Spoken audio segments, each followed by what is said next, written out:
October 7th last year. Since then, the Gaza's agony has been deepening. Tens of thousands of civilians have been killed and injured, and the population, including the hostages, are enduring unimaginable horrors. The longer the conflict in Gaza, the more innocent civilians victimized, the more hostages suffering and their lives in danger, the worse the humanitarian situation and the greater risks of the conflict spreading to the wider region. Therefore, Japan once again strongly demands the immediate ceasefire in Gaza and the release of all remaining hostages. We support Resolution 2735 and remain hopeful that the tireless diplomacy of the US, Egypt, and Qatar would achieve a breakthrough soon. In the meantime, we must save the most vulnerable, particularly those in northern Gaza who are facing siege, bombardment, evacuation orders, and starvation. The delay in the polio vaccine campaign in the north is also deeply worrying.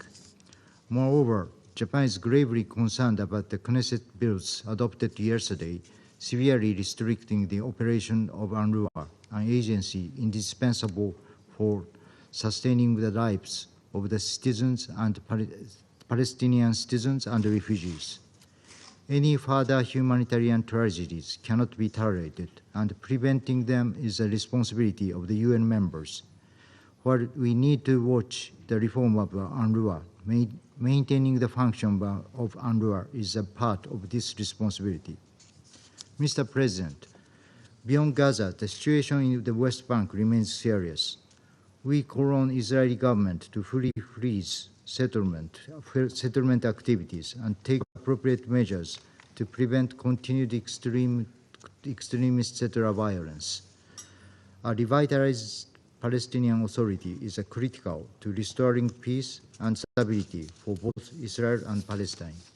Thus, we, international community, should assist in reforming the PA, both politically and financially. For decades, Japan has provided the necessary assistance to the PA. What we have offered is not just resources or projects, but the hope for a peaceful future.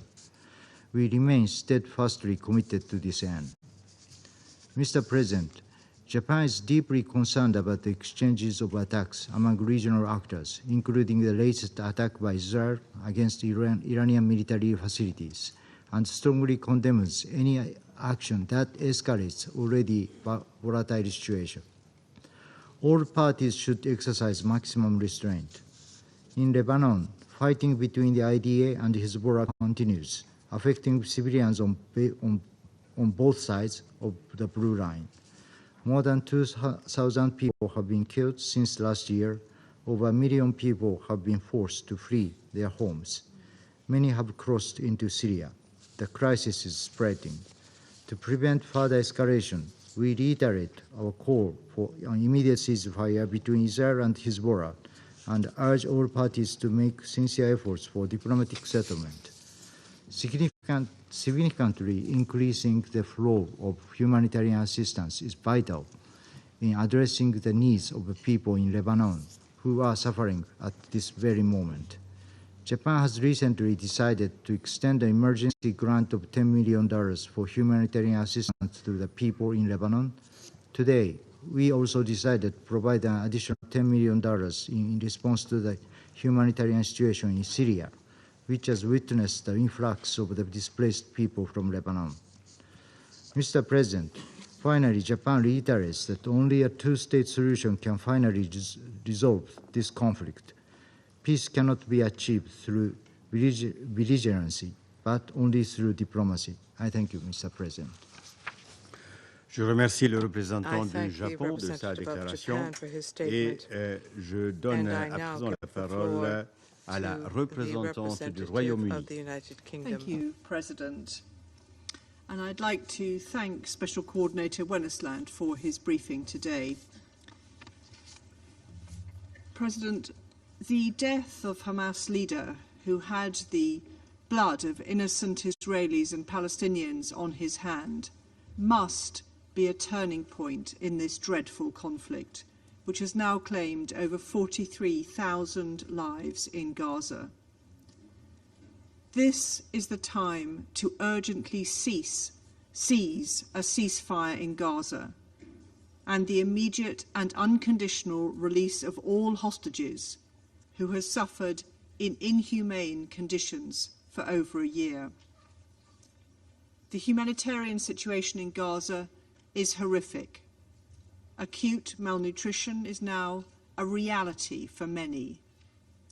This month, the least aid has entered Gaza since the beginning of the conflict, and the situation in northern Gaza is especially alarming.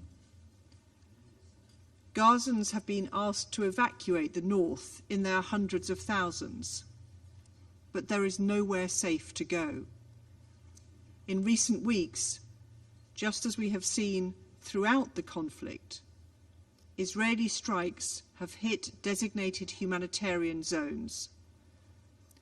On Thursday, we saw again profoundly distressing scenes after an Israeli strike on Al-Shuhada, a school-turned-shelter in Nusayrat refugee camp, which killed at least 17 people, including 9 children. We remain very concerned, too, about the severe impacts of these strikes on civilian infrastructure, including healthcare facilities, which face critical shortages in medical supplies, food and water. Israel must comply fully with international humanitarian law. As my Prime Minister has said, the world will not tolerate any more excuses from Israel on humanitarian assistance. There is no justification for denying civilians access to essential supplies. The government of Israel must do more to protect civilians, civilian infrastructure, and allow aid to be delivered safely and at scale. Related to this, reports that UN agencies have had to postpone the rollout of the polio vaccine campaign in northern Gaza are deeply disturbing. Israeli authorities must allow aid workers to carry out this work safely and securely. We also unequivocally reject attempts to undermine or degrade UNRWA, which is the backbone of the humanitarian response in Gaza and a lifeline for hundreds of thousands of civilians there and in the wider region. The allegations against UNRWA staff earlier this year were fully investigated. There is no justification for cutting off ties with UNRWA. Israel must abide by its obligations and ensure UNRWA can continue its life-saving work. President, we reiterate that northern Gaza must not be cut off from the south. Palestinian civilians, including those evacuated from northern Gaza, must be permitted to return. There must be no forcible transfer of Gazans from or within Gaza, nor any reduction in the territory of the Gaza Strip. Civilians must be protected. In the West Bank, the level of illegal settlement expansion and settler violence is unprecedented. Israel must take action now to address this. President, a sustainable solution to this crisis cannot and will not be achieved through unilateral action. The international community and this Council have been clear and unified in our commitment to the two-state solution, which is the only viable path to a long-term peaceful solution. The Palestinian and Israeli people alike have a right to self-determination, safety and security, and we must all work together to provide a credible and irreversible pathway towards a two-state solution. I thank you. Je remercie la représentante du Royaume-Uni et je donne à présent la parole au représentant de la Slovénie. Thank you, Mr. President. We welcome your presiding the Council today, demonstrating importance that Switzerland attaches to the responsibility of the Council towards the current tragic crisis in the Middle East. I also want to thank Special Coordinator Wennesland for his commitment and for his briefing today. Colleagues, Slovenia is horrified by the level of death, injury, destruction, and suffering in North Gaza. We are shocked watching the most devastating bombardment of civilian population and civilian infrastructure since the Second World War. We are shocked by reports of severely maimed children left to die in Gaza because their transfer for treatment abroad was denied by Israel. We are shocked by information on health workers being detained and others being prevented from saving people's lives. Shocked by the fact that everything is lacking: food, life-saving health care, shelter. But first and foremost, we are shocked by the lack of humanity. We remind that collective punishment and starvation is prohibited as a method of warfare. We reject forced displacement. As violations continue, we repeat our call for full respect of international law, including international humanitarian and human rights law. We repeat our call on Israel to allow unimpeded access to United Nations and humanitarian organizations. We call for aid to be delivered at scale. Famine is at the doors of Gaza. Once famine is declared, it is already too late. We furthermore call for establishment of adequate conditions for finalization of polio vaccination campaign, which has been postponed. Instead of steps taken to alleviate human suffering, it seems steps are taken to augment it. We denounce the passing of legislation of UNRWA in Knesset. If implemented, it would have severe impact on the work of UNRWA in Gaza, the West Bank, Lebanon, and potentially in the region. UNRWA is the backbone of humanitarian response in Gaza and a lifeline for Palestinian refugees. This has been reaffirmed in shared commitments on UNRWA, which has garnered support of 123 signatories, including all members of the Security Council. Full implications of the laws are yet to be analyzed. However, their implementation would, in our view, constitute a direct breach of Israel's obligations under international law and UN Charter. We are alarmed by the situation in the West Bank, including settlement policies, demolitions, and restrictions. The ICJ has been clear. The occupation is unlawful and it must end. We condemn settler violence, including in the context of the ongoing olive harvesting season. We once again underline our call for an immediate ceasefire. As suffering is deepening, it is more essential than ever to take immediate steps towards ceasefire and release of hostages. We welcome efforts of our partners to achieve a diplomatic solution. This includes short-term arrangements which could contribute to alleviating suffering of people in Gaza.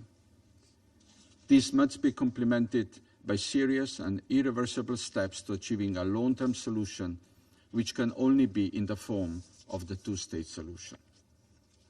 Mr. President, just as Palestinian and Israeli people in Lebanon deserve peace. We urge Israel to hold its military operation. Escalation of conflicts cannot bring peace and security to peoples and states in the region. We are appalled by the deepening humanitarian crisis in Lebanon, including through impact of airstrikes and the mass displacement. We condemn the attacks on UNIFIL and underline the need to ensure and respect safety and security of UN peacekeepers. We welcome the holding of international conference in support of Lebanon's people and sovereignty in Paris. Swift and full implementation of Resolution 1701 is essential. Colleagues, as the situation is becoming more extreme, our opposition to violations of international law must become stronger. Silence is assent. Therefore, We cannot allow ourselves to accept a numbing effect of the scale of violation. We also cannot allow ourselves to be disillusioned by lack of action in this Council. This Council could do and should do more. The war must end. Thank you. Je remercie le représentant de la Slovénie de sa déclaration et je donne à présent la parole à la représentante de Malte. Thank you, President. I begin by thanking you for chairing this quarterly open debate on the situation in the Middle East. I also thank Special Coordinator Wennesland for his sobering briefing. Malta remains gravely concerned about the war in Gaza, the worsening situation in the West Bank and East Jerusalem, as well as the spreading of the conflict into Lebanon and the wider regional implications of these prolonged conflicts. While our commitment to secure a stable, peaceful Middle East remains unshaken, the unabating attacks and violence, coupled by this Council's inability to act or implement its resolutions, are deeply worrying. An immediate and unconditional ceasefire must be established. The images and scenes coming out of Gaza depict a horrific situation. Across the entire Strip, unprecedented threats to civilians are rampant. The humanitarian situation has long become catastrophic. Weeks of relentless Israeli shelling and hostilities in the north, including on schools, hospitals, places of worship, and displacement camps, have caused mass casualty incidents. Countless civilians, especially women and children, continue to suffer forced and repeated displacement. The cut-off of humanitarian aid is further compounding this situation. The UN and its implementing partners continue to face severe and unlawful obstructions by Israeli authorities in delivering critical aid to North Gaza. Most aid convoys are denied access on a daily basis. WFP has warned that the threat of famine is growing. Immediate and sustained humanitarian access across the Gaza Strip is desperately needed. We unequivocally condemn all actions that target civilians and civilian infrastructure. All parties must adhere to international law, including through the implementation of the ICJ's orders on provisional measures. We reiterate our condemnation of Hamas for its reprehensible terrorist attacks of 7th October 2023, and that Israel has the right to protect itself in accordance with international law, including international humanitarian law. We similarly demand the immediate and unconditional release of all hostages held by Hamas and other armed groups, and condemn the continued indiscriminate rocket fire endangering civilian population centers in Israel. President, in the occupied West Bank, including East Jerusalem, the situation is deteriorating rapidly. Israel's unilateral actions, including illegal settlement expansions, dispossession, arbitrary detainment, and continued raids in the West Bank, make life intolerable for Palestinians. Extremist settler violence fosters further instability. Furthermore, the status quo must be maintained and threats to the holy sites must cease. We recall the ICJ's advisory opinion of 19th July, which stated that Israel's presence in the occupied Palestinian territory is unlawful and must end as soon as possible. Malta is deeply concerned with the steps taken by the Israeli Knesset yesterday to abrogate UNRWA's ability to function in the OPT. These actions are contrary to international law, further entrench the occupation, have immediate devastating implications for millions of Palestinians, and broad regional consequences. UNRWA is a stabilizing force in the region and an irreplaceable actor for Palestinian refugees. We call on Israel to rescind this legislation and ensure UNRWA's unhindered access to those in need. Equally crucial is international support for the Palestinian Authority as it pursues revitalization. President, Malta is also gravely concerned over the escalating military situation in Lebanon. We condemn the alarming toll on civilians and widespread displacement taking place.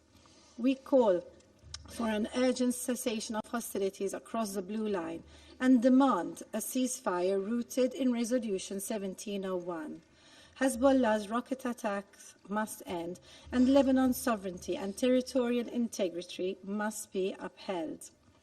Bolstering Lebanon's state institutions, particularly the Lebanese armed forces, is also critical.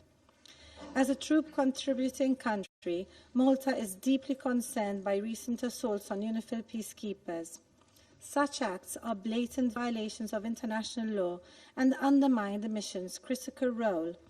The Security Council must stand united in its unwavering support for peacekeepers. Furthermore, we also need to maintain focus on the recent attacks and retaliatory strikes between Israel and Iran, which risks further widening the conflict. We urge all parties to de-escalate in order to break the cycle of escalation and avoid an all-out regional war. President, our immediate priority at this pivotal moment must be de-escalation and accountability. Diplomacy and concerted efforts towards ceasefires in Gaza and Lebanon are essential to prevent further bloodshed. Beyond the immediate crisis, our long-term objective must be the credible and irreversible realization of the two-state solution in accordance with Security Council resolutions and internationally agreed parameters.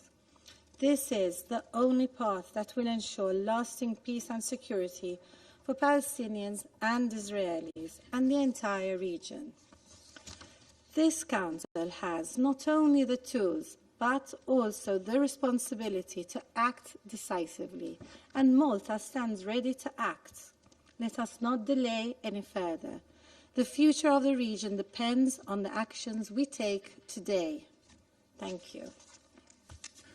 Je remercie la représentante de Malte de sa déclaration et je donne à présent la parole au représentant de Sierra Leone.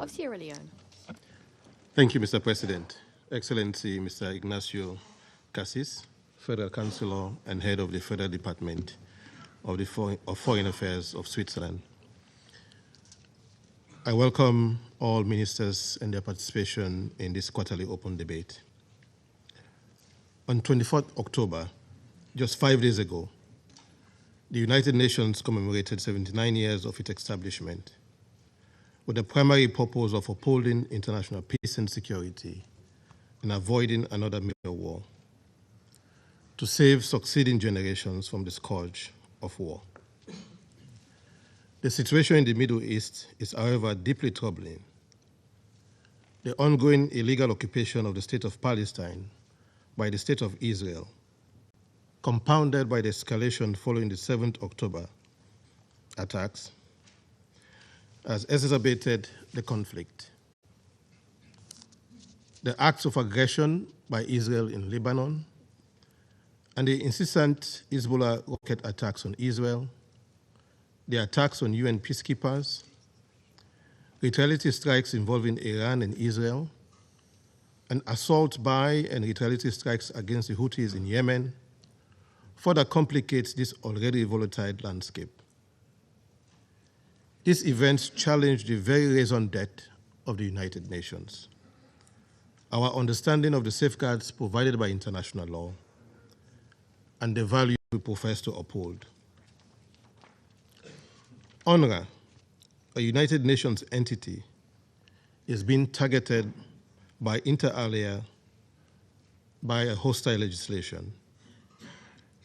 We agree with the views expressed by the United Nations Secretary General, His Excellency Antonio Guterres, that the law adopted by the Knesset of Israel banning UNRWA in Israel, and I quote, could have devastating consequences for Palestinian refugees, end of quote.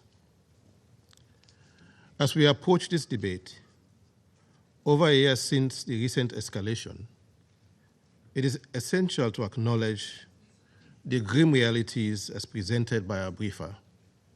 And so I take this opportunity to thank Mr. Tom Wennesland, United Nations Special Coordinator for the Middle East Peace Process, for his sobering and comprehensive briefing. Mr. President, over 70 years since the question of Palestine was first brought before the United Nations, we still bear the burden of delivering peace in the region by supporting a two-state solution that guarantees the independence of the Palestinian people and a safe and secure Israel and Palestine. After months of meetings and consultations, the UN Security Council must fulfill its obligation as the primary body responsible for maintaining international peace and security and ensure implementation of its resolutions 2712, 2720, 2728, and 2735. It must implement its resolutions to end the horrifying cycle of death and destruction for the people in Gaza and Greater Palestine, as well as start the important task of reconstruction and rebuilding of the state of Palestine. To achieve these very fundamental objectives, we must be bold in our engagements with the parties to the conflict and be unrelenting in demanding they uphold the principles espoused in the Charter of the United Nations and international law, including international humanitarian law, as well as the binding orders of the International Court of Justice, particularly the provisional measures ordered in the application of the Convention on the Prevention and Punishment of the Crime of Genocide in the Gaza Strip, South Africa versus Israel. For more than 12 months, we've repeated our unequivocal condemnation of the killings of civilians in Gaza, the occupied Palestinian territory, and in Israel. We must emphasize the staggering toll. Over 1,300 Israeli civilians killed, hostages taken, and over 43,000 civilians in Gaza killed, with over 100,000 more injured. This cannot be normalized. We have witnessed regrettably collective punishment, intentional targeting of civilians, denial of humanitarian aid, and the tragic killing of humanitarian workers and journalists. The use of civilians as human shield is a further violation that cannot go unaddressed. Such actions violate the core tenets of international humanitarian law. We have denounced the multiple displacement of civilians and the destruction of civilian infrastructure, including attacks on hospitals and medical facilities, the latest being the attack at Kamal Adwan Hospital in northern Gaza over the weekend. We also condemn the recent Beit Lahiwal killings, with a report rising death toll of over 93 Palestinians killed from the previous reported of 60. Every day, statistics provided by OCHA, UNRWA, and other humanitarian organizations point to serious violations of international humanitarian law and resolutions adopted by the Security Council and the General Assembly. While we note the complexity and deep-rooted nature of this conflict, we are of the view that achieving lasting peace and stability in the region will require adherence by the parties to the conflict to international law, including international humanitarian law, and other political and moral imperatives. With an ever-worsening humanitarian crisis, intensified military operations, and tens of thousands of civilian fatalities, Sierra Leone again calls for an immediate ceasefire in the Gaza Strip and the entire region, and the release of the remaining hostages held by Hamas. A ceasefire is the most practical way to move the process of engagement forward, especially the resuscitated engagement by Egypt, Qatar, and the United States, supported by Resolution 2735, and establish the conditions conducive for the foundation of lasting peace.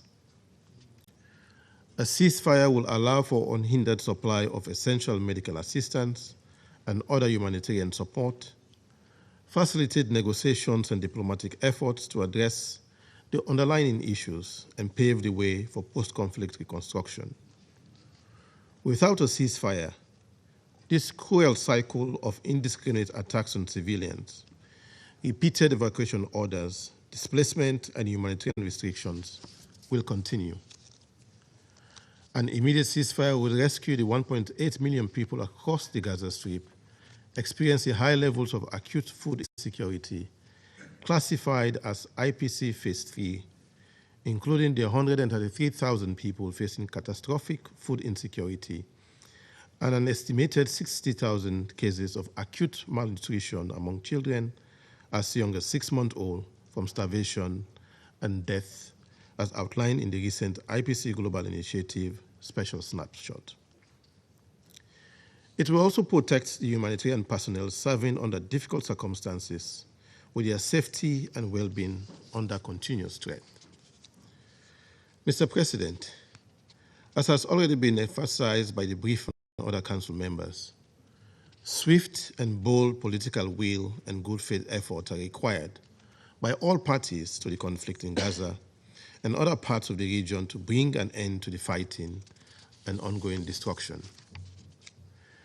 This is my delegation's ultimate request in today's quarterly debate, and we stand ready to support all efforts initiated by this Council to secure the freedom of the Israeli hostages and to actualize the long-awaited desire of the civilian population in Gaza, on the occupied Palestinian territory, as well as in Israel, for genuine peace, genuine independence, and peaceful coexistence. I thank you. Je remercie le représentant du Sierra Leone de sa déclaration et je donne à présent la parole au représentant de la Chine. President, I thank you for presiding over this meeting. I would also like to thank Special Coordinator Wennesland for the briefing. Today, the Council is again considering the situation in the Middle East. What is unfolding before our eyes is that Gaza and the Middle East as a whole is experiencing worsening situation, elusive peace prospects, and a looming all-out war. The Council should act immediately on the pressing issues with a view to promoting ceasefire, saving lives, and restoring peace. I wish to stress the following points. First, an immediate and permanent ceasefire is the prerequisite for saving lives and preventing further deterioration of the situation. There is no justification for any delay in ceasefire. The United States has announced that it will reinvigorate ceasefire negotiations. We hope that the negotiations will not fall into the weird cycle of walking on the spot, as we saw in the past several months, nor will they become a pretext for prolonging and expanding the fighting. The relevant diplomatic efforts should not be used as an excuse to obstruct the Council's action. We support the Council in using all the options in its toolbox and take further actions towards a ceasefire. Second, Gaza has been bombarded into a living hell, and northern Gaza is turning into the hell of the hell. Supplies have been cut off. Relief operations denied. Civilians in Jabalia camp evacuated at gunpoint. And patients and doctors at Kamal Adwan Hospital subjected to inhumane treatment. The bottom line of the international humanitarian law has been trampled upon time and again. This is a blot on the conscience of humanity and should not be tolerated at all. Israel must comply with its obligations under the international humanitarian law. No double standards should be allowed in this regard. Third, UNRWA has been providing relief in accordance with the General Assembly mandate. It is the backbone of humanitarian assistance in Gaza, the Israeli Knesset, in total disregard of the strong opposition of the international community, passed 2 bills in an attempt to restrict and close UNRWA. China expresses strong condemnation. Closing the agency would be a new round of collective punishment of millions of Palestinian refugees in the region and would severely affect the humanitarian situation, security, and stability in the region. We call on Israel to halt and revoke the said bills to ensure dignity, safety, and facilitation for the work of UN humanitarian agencies, including UNRWA. force. In the current context, certain countries are continuing their massive supply of weapons to Israel. Whether such acts would contribute to achieving the objectives contained in the Council resolutions, this matter must be taken seriously. The GA Emergency Special Session has adopted a resolution urging all states to stop supplying weapons and equipment that might be used in the occupied Palestinian territory. China recently joined the joint letter initiated by Turkey and over 40 other countries, calling for the implementation of this demand from the said resolution of GAESS. We hope that the countries concerned will take seriously the grave consequences of massive weapon supply and stop fueling the flames of military militarism. Fifth, while the flames of war are raging in Gaza over the past year, the situation in the West Bank has also been deteriorating. Illegal settlements have been expanding, with more than 1,700 Palestinian houses confiscated by force or demolished and thousands of Palestinians displaced. The occupying power has also frequently conducted violence against the Palestinian people and used various means to suppress and restrict the governance of the Palestinian Authority. Such practices are creating a new reality and undermining the conditions on which the two-state solution is based. Preventing the further erosion of the basis of the two-state solution by unilateral actions should be a priority for the international community in advancing Palestinian-Israeli peace in the next phase. Sixth, an all-out war in the region is looming. The recent Israeli invasion into Lebanon, its continuous indiscriminate bombardment, and multiple airstrikes against Iran and Syria. All these acts have violated the sovereignty and territorial integrity of the relevant countries and further destabilized the region. The situation is hanging by a thread. Any irresponsible adventure would be extremely dangerous and would highly likely lead to catastrophic consequences. We urge Israel to reject its obsession with force to prevent the region from being plunged into a larger catastrophe.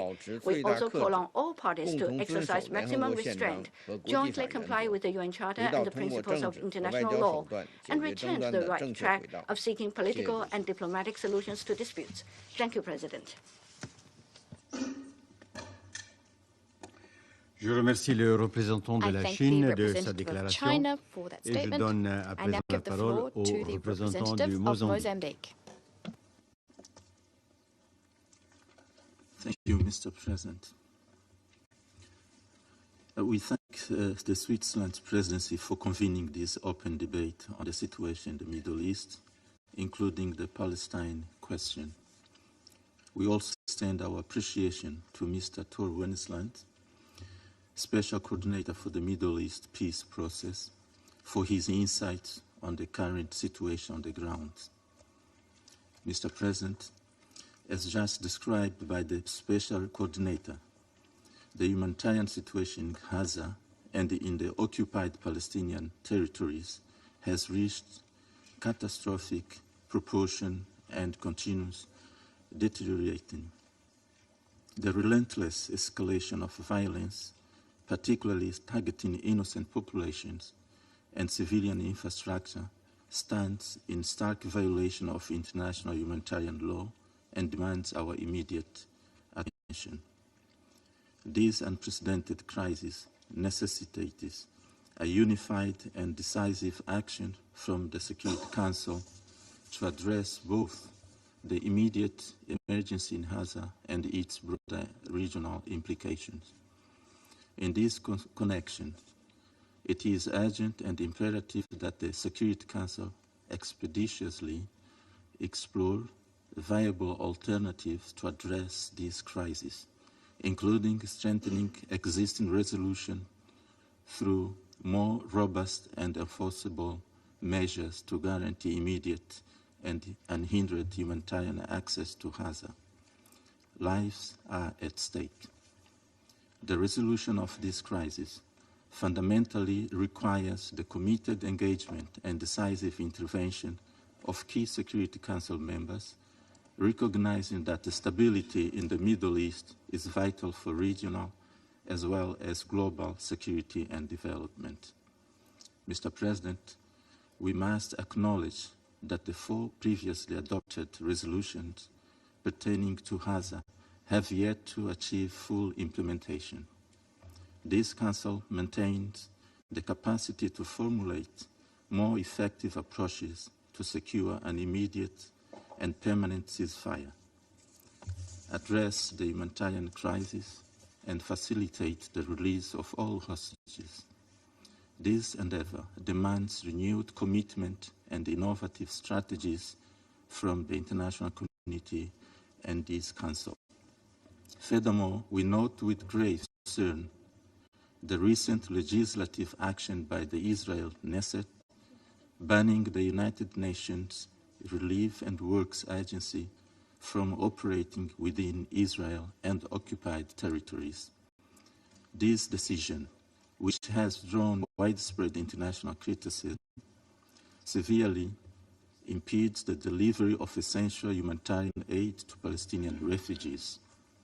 It is paramount that all humanitarian actors, including the United Nations agencies and NGOs, be afforded the necessary access and security to fulfill their mandates in accordance with international humanitarian law and human rights principles. The Security Council must transcend mere expression of concern and implement decisive action. Violation of international law and total disregard for civilian rights require a robust and united response from this body. Action is essential to safeguard human life and uphold justice. The gravity of the situation demands immediate attention. Any indication of potential genocide must elicit a comprehensive response utilizing all available diplomatic and legal mechanisms at our disposal.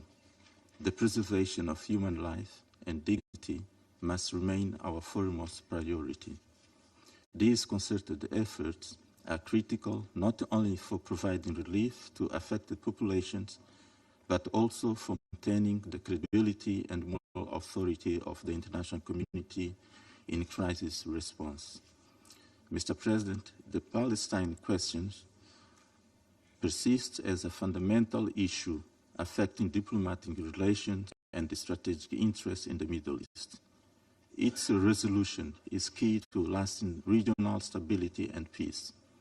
In this regard, we reaffirm our consistent and unwavering commitment to the vision of the two-state solution, envisioning Israel and Palestine coexisting peacefully within recognized borders in full accordance with international law and relevant United Nations resolution. I thank you, Mr. President.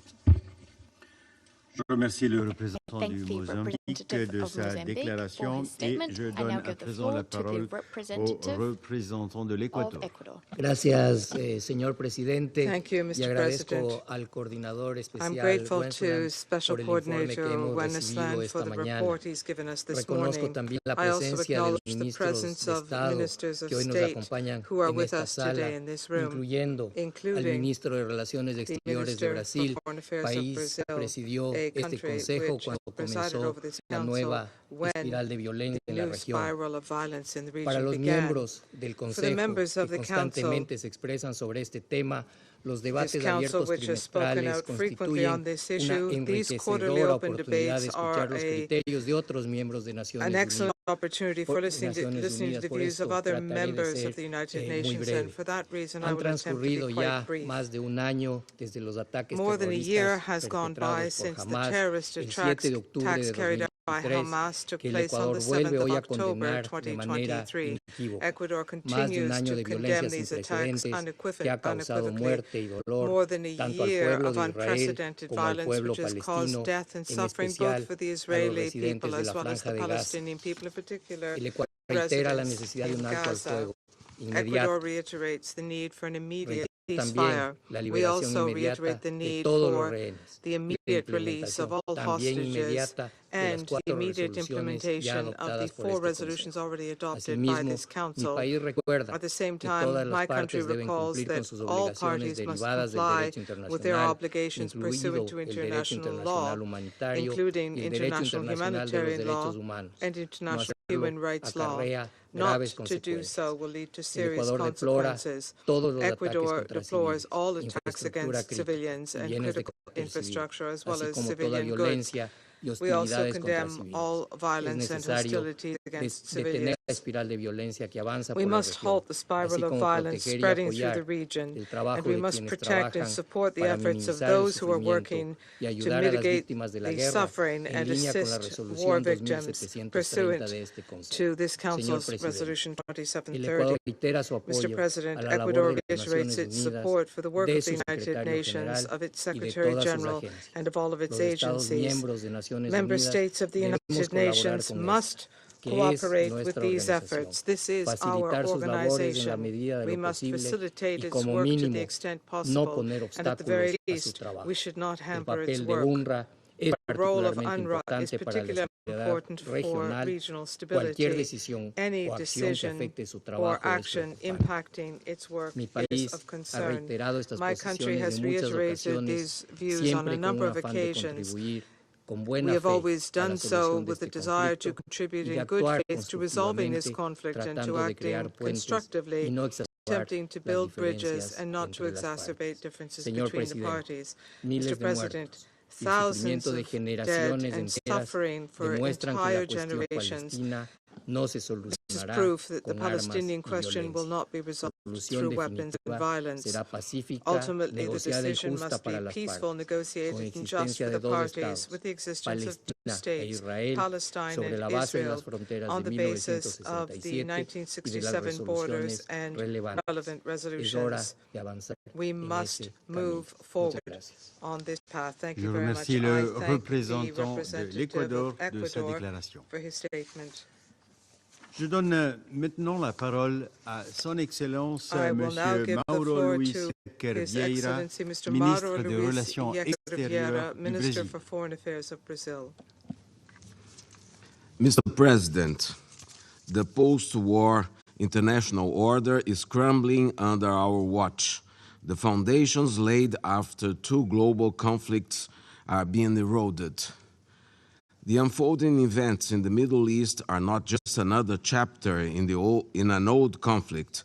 They are a stark reflection of a deeper crisis where might makes right and the principles meant to safeguard peace are overshadowed. This is why President Lula has called for a vigorous response to the grave challenges of our time. As he underscored in the opening of the 79th session of the General Assembly, the world needs a comprehensive overhaul of the UN Charter. A Charter Review Conference may seem ambitious, but it reflects the founding vision of the UN. Article 109 makes it clear that no system should remain static in an ever-changing world. Mr. President, the Council's duty is to protect all humanity, not just cater for the few. Its failure to act decisively has allowed the atrocities to continue unchecked, with entire populations paying the price. This is not mere rhetoric. It's reflected in the crimes committed against civilians in Gaza and Lebanon. Over 43,000 Palestinians and 2,500 Lebanese lives have already been lost. The cracks in a global order increasingly failing to uphold its promises. Brazil has been vocal in calling for an end to the escalating violence in the Middle East. Since our presidency of this Council in October last year, when Israel was struck by a terrorist attack, we have witnessed a relentless descent into violence. Israel's responses to October 7 has gone far beyond any sense of proportion. More bombs have fallen on Gaza than on Dresden, Hamburg, and London during the World War II. This is not self-defense, it's collective punishment and obliteration. We have all witnessed blatant and routine violations of international humanitarian law in Gaza. Civilian areas are indiscriminately and disproportionately targeted in military operations, leading to the destruction of critical infrastructure and suffering of innocent people. Famine and disease are spreading as the supply of basic necessities is severed. Even those protected under the Geneva Conventions, humanitarian workers, doctors, and health personnel are being killed. Journalists have been shot and their news outlets silenced. Mr. President, the International Court of Justice has issued provisional measures directing Israel to halt actions that may violate the convention, the Genocide Convention, and facilitate the delivery of humanitarian aid. Additionally, Resolution 2735 of 2024 demands a full ceasefire, the withdrawal of Israeli forces from densely populated areas in Gaza, and the safe return of Palestinian civilians to their homes. These are not recommendations. They are binding obligations under international law. When mandatory directives from the highest legal and political bodies are ignored with impunity, it signs a dangerous unraveling of the global governance. The consequence is the disregard is more loss of life and unimaginable destruction. When I last addressed this council a month ago, I warned that Lebanon stood on the edge of a conflict. Today, we mourn the loss of thousands of innocent lives, including 2 Brazilian teenagers. In just 30 days, the number of displaced people in Lebanon was multiplied by tenfold. Since I last sat in this chair, I have been engaged in the urgent task of repatriating thousands of our dual nationals from Lebanon, completing 9 rescue flights by the Brazilian Air Force planes amid increasing security risks, including Israeli airstrikes deep into Lebanese territory. Thousands more await repatriation. Mr. President, the expansion of the war from Gaza to Lebanon shows a familiar pattern of disregard for the law. Assaults against UNRWA and now UNIFIL are a brazen repudiation of the multilateral system and everything the UN Charter represents. This is not the first time UNIFIL has come under fire. We must not forget the 1996 shelling by Israel of the UNIFIL compound in Cana, where 106 civilians who sought refuge were killed. This tragedy serves as a critical lesson of what happens when the international community allows such violations to go unpunished. When we fail to hold perpetrators accountable, we pave the way for history to repeat itself. This is why Brazil condemns in the strongest terms the deliberate recent attack against the peacekeeping mission's personnel and infrastructure in Lebanon. Brazil also condemns the decision in the Knesset yesterday to pass laws against UNRWA. By attempting to dismantle vital services for Palestinians, these laws deepen the suffering of an already devastated people and run counter the request of International Court of Justice that Israel facilitates access to humanitarian assistance to Gazans. Efforts to undermine UNRWA are not just attacks on an institution, but on the very survival and dignity of the Palestinian people. Targeting UNRWA will neither remove the refugee status of the Palestinian people, nor the responsibility of the international community to protect those in need. We must reject this law for what it is, a dangerous precedent that undermines multilateralism and paves the way for further erosion of the global order. Mr. President, when international law is violated, Those responsible must face consequences. It is our duty as UN member states to ensure that justice is enforced, investigations are carried out, responsibility is attributed, and penalties are imposed to prevent impunity and uphold the rule of law. We must uphold justice, not just call for it. In the face of a plausible case of genocide and the indiscriminate targeting of civilians, the international community can no longer be complicit by providing weapons that enable such crimes. The same holds true for weapons that prolong the illegal occupation of the Palestinian territories. We cannot allow the veto to become a shield for impunity. Mr. President, every time the Council meets to discuss the Middle East, the situation grows more dire.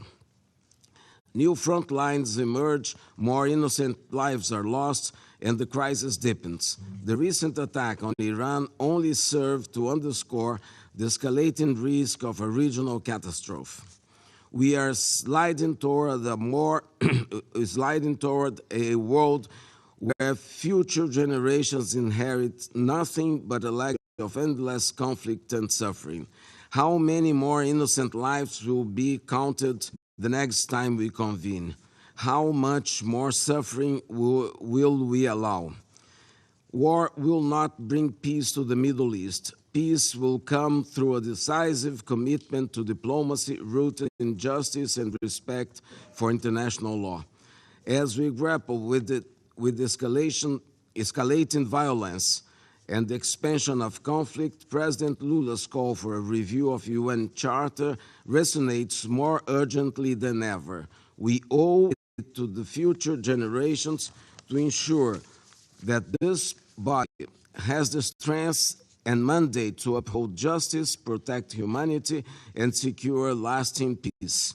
It is time to take the bold steps needed to make peace not just an aspiration, but a reality for all. I thank you, Mr. President. Je remercie Son Excellence, Monsieur Vieira, de sa His déclaration. Excellency, Mr. Je Vieira, donne for maintenant his la parole statement, and I à want Son to give the Excellence, floor to His Excellency, Monsieur Bruno Rodriguez Mr. Bruno Parilla, Rodriguez ministre des Parilla, Relations Minister for Extérieures de Foreign Cuba. Affairs of Cuba. Señor presidente, Mr. estimado President, ministro, distinguished apoyamos Minister, las declaraciones de Uganda we endorse the en nombre del statements by movimiento Uganda on Países behalf of the No non-aligned Alineados movement, de Mauritania Mauritania, en representación del Grupo on behalf of the Arab Group, de Camerún a nombre de la of Organización de Cameroon la on behalf of the Cooperación Organization Islámica of Islamic y de Conference, Senegal and of en su Senegal condición de presidente as para el chair ejercicio de los of derechos the Committee inalienables on del the pueblo exercise of the palestino. inalienable rights of the Resulta Palestinian people. inconcebible It is que tras más de inconceivable un año that after de more iniciado, than a el year, Consejo the de Security Seguridad Council no haya puesto has fin al not genocidio put an end que se comete contra el to the pueblo genocide being palestino. committed against the Más Palestinian de people. 43,000 palestinos More han than sido masacrados, de 43,000 los cuales el Palestinians have been killed. 70% son mujeres y 70% niños. of them are women Se and ha children. asesinado a más de More than 2.500 libaneses. 2,500 Estas Lebanese have been cifras killed. crecen These vertiginosamente. figures are growing by leaps Lejos and de un bounds. cese al fuego inmediato y permanente, Far from an Israel immediate and continúa permanent atacando ceasefire, hospitales, Israel continues to escuelas attack y hospitals, campamentos de schools, and refugiados refugee en los camps territorios in the palestinos occupied ocupados Palestinian en territories flagrante violación in flagrant del derecho violation of international humanitario. humanitarian law. Lejos de un cese al fuego, Rather than a ceasefire, se propaga el conflicto Israel en la is región spreading the del Medio conflict Oriente, throughout the expandiendo Middle East region, la agresión al expanding Líbano, its aggression to bombardeando Lebanon, indiscriminadamente indiscriminately territorios de shelling Siria territories y in Syria acometiendo and una Yemen, nueva and y starting peligrosa a new escalada and contra la dangerous República escalation Islámica against the de Islamic Irán. Republic of Iran. El gobierno de Israel The government of Israel attacks and spurns the United Nations and its Secretary General. It attacks the security provided by the United Nations Interim Force in Lebanon and has kept up the most deadly attacks in Gaza that have been known in history against this organization's staff and humanitarian workers. The occupying power continues to obstruct humanitarian assistance to the Palestinian people. The recent approval by the Israeli parliament of a law banning any activity in the OPT by the United Nations Relief and Works Agency for Palestinian Refugees in the Near East, known as UNRWA in English, in addition to violating the UN Charter and Israel's obligations under international law, will further the suffering of the Palestinian people. How many children and women must be killed before the international community acts and puts an end to aggression, puts an end to illegal occupation, and provides international protection which the Palestinian people so urgently need? How much more destruction must take place before rhetorical words and statements are replaced with practical actions against the genocide currently taking place? The impunity with which the current Israeli government continues to act is not only proof of the ineffectiveness of the Security Council, but this is an attack against multilateralism, and it undermines the very essence of the UN Charter and international law. It also means that the Palestinian people are facing a truly existential threat. It means that more innocent people will continue to be killed, maimed, detained, and displaced. Such impunity is only possible with the complicit political, military, logistical, and financial support provided to the occupying power by the United States government, which applies double standards and obstructs council action. Mr. President, it is not possible to achieve peace in the Middle East without a just solution to the Palestinian question. This is something that the government of Israel is attempting to block by every possible means, destroying the state of Palestine and making a state solution impossible. It is not possible to have a sovereign Palestinian state, an independent state, without Gaza and without pre-1967 borders, nor would such a state be possible without East Jerusalem as capital and without the return of refugees. The International Court of Justice, at the request of the UN General Assembly, expressed a clear position: occupation by Israel of Palestinian territory and the denial of the right of these people to self-determination are illegal actions and they violate international law. The immediate and unconditional admission of Palestine as a member state of the United Nations is an essential step towards a definitive solution to this conflict. Why does Palestine have to continue to wait before becoming a full-fledged member of the United Nations when Israel did so 75 years ago, pursuant to a resolution in which the two-state solution prevailed? To achieve peace and stability in the region, we also require the complete and unconditional withdrawal of Israel from Syrian Golan and from all occupied Arab territories. We call for a cessation of hostilities and aggression against the sovereign territorial integrity of the sister nations in the Middle East. Foreign interference in this region must end. We reiterate our appeal for an immediate and unconditional end to the arbitrary and impuestas por los Estados Unidos contra países soberanos en el Medio Oriente. Cuba continuará contribuyendo con todos los esfuerzos internacionales legítimos que propicien una solución justa, amplia y duradera del conflicto en el Medio Oriente. Urge la acción conjunta de todos los pueblos y gobiernos del mundo para detener las agresiones del gobierno de Israel. Cada minuto de pasividad costará nuevas vidas de inocentes, mayor sufrimiento y destrucción. Cuba nunca será indiferente ante la injusticia. La causa palestina y de las hermanas naciones de la región siempre podrán contar con nuestra firme solidaridad y apoyo. Je remercie Son Excellence M. Rodríguez Parilla de sa déclaration et je donne maintenant la parole au représentant du Liban. السيد الرئيس نشكر سويسرا على تنظيمها لهذا النقاش المفتوح الدوري حول الحال في الشرق الأوسط ونرحب بمعالي وزير الخارجية السويسري السيد إغناسيو كاسيس كما أشكر السيد تور وينسلاند على إحاطته.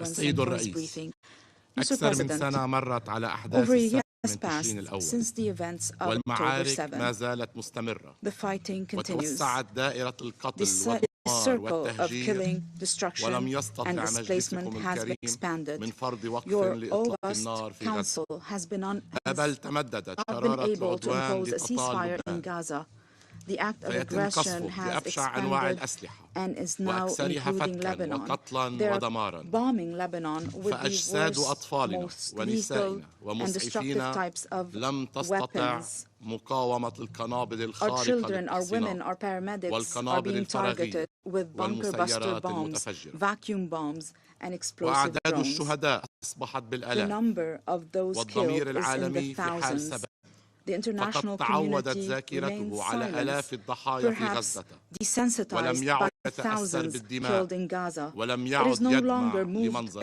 الإشلاء وباتت مصداقية الأمم المتحدة ومجلسكم على المحك لأن كل القرارات الصادرة عنكم والتي تتعلق بالشرق الأوسط لا زالت غير منفذة.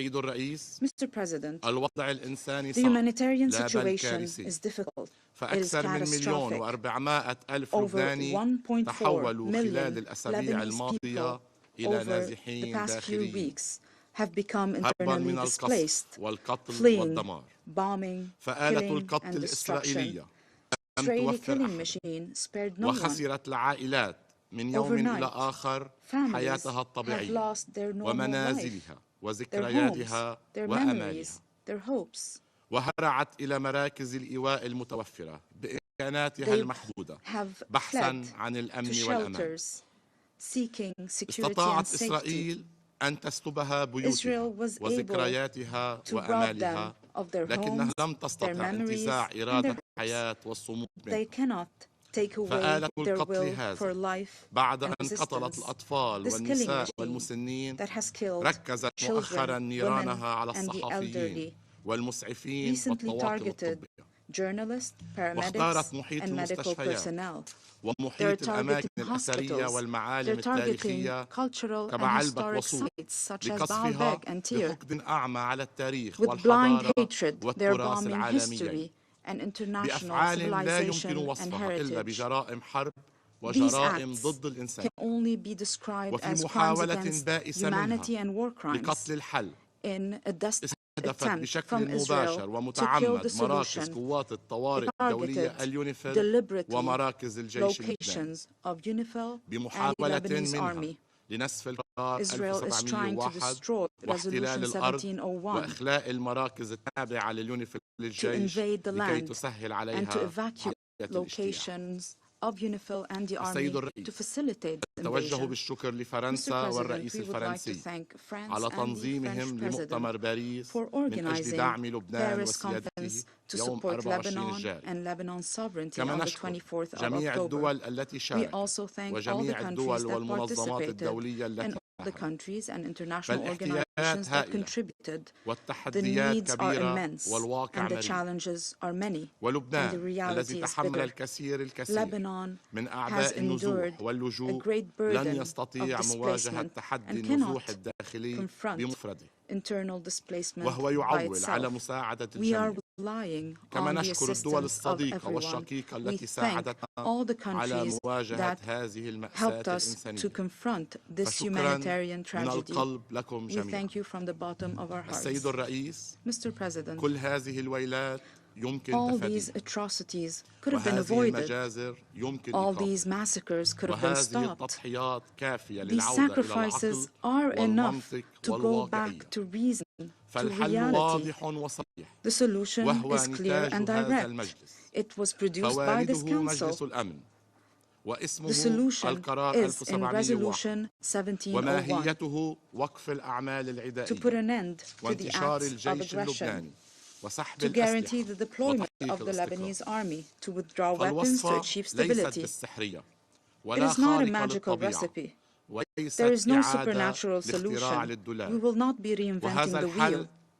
This solution would spare bloodshed, destruction, and senseless acts, because the acts of Israel can only be described as senseless. The government and people of Lebanon do not want war. We want the implementation of Resolution 1701 in its entirety. The international community wants the implementation of Resolution 1701. The Security Council wants the implementation of Resolution 1701. The mediators are present around this table. They have been providing solutions for the past 13 months. However, on the other side, we have one party that do not wish for a solution, that wants to sacrifice additional lives, wants to go on with the war for only one reason, for personal agendas and ambitions. If they wanted to give precedence to the interest of their people, they would have ended the war immediately, would have spared bloodshed, and would have implemented a solution. Mr. President, Lebanon emphasizes the need to implement Security Council Resolution 1701 in its entirety. The Lebanese Foreign Minister provide steps for the implementation process. 1. The withdrawal of Israel of all Lebanese territory occupied during its last aggression, and to go back to its side of the border according to the Truth Agreement of 1949. 2. Enhancing the deployment of the Lebanese army south of the Litani River and along the southern border, so that there is no weapon outside the approval of the government of Lebanon, and there is no authority outside the authority of the government of Lebanon, according to Resolution 1701. 3. Make sure IDPs return to their homes and their villages. 4. To resume indirect negotiations that are currently on hold under the auspices of the United Nations and the participation of one or more international mediators to resolve pending points according to Resolution 1701. 5. To start a serious negotiation process with specific timeline to return the Sheba Farms and Kfarshuba Hills to Lebanon and Point B1 in Ras Al Nahoura, to rebuild what was destroyed, to reform agricultural land that was polluted with white phosphorus, to remove any remnants of the aggression against Lebanon, so that we can provide a decent life to the citizens of the south of Lebanon, and finally provide financial and technical assistance to enhance the capacity of the Lebanese state, whether in its civil or military institutions. Mr. President, the United Nations and its agencies during the past 80 years have put in place principles and conventions to regulate and organize international relations. However, Israel, during the past 13 months, destroyed all these frameworks and conventions and laws that were put in place, like a spoiled child, because you've spoiled it so much, it has destroyed everything. How can you, after all that has happened, how can you call for the implementation of these laws and conventions double standards is very clear in this case. Mr. President, even laws have rules, have restrictions. International humanitarian law has detailed these restrictions, these rules. However, Israel, unfortunately, continues to ignore the principle of international humanitarian law and the law of war. Mr. President, we will give you a copy of the UN Charter so that you can share this copy with Israel. We do hope that you will remind Israel of the content of international humanitarian law, including the Geneva Convention. Maybe then they will respect these conventions. In conclusion, it is our legitimate right to respond to what was said in the previous session, and therefore we say to everyone, our natural position is behind the plight of the Lebanese Republic. We will defend our country and the rights of our people, and we will defend the Lebanese flag and our trees. I thank you.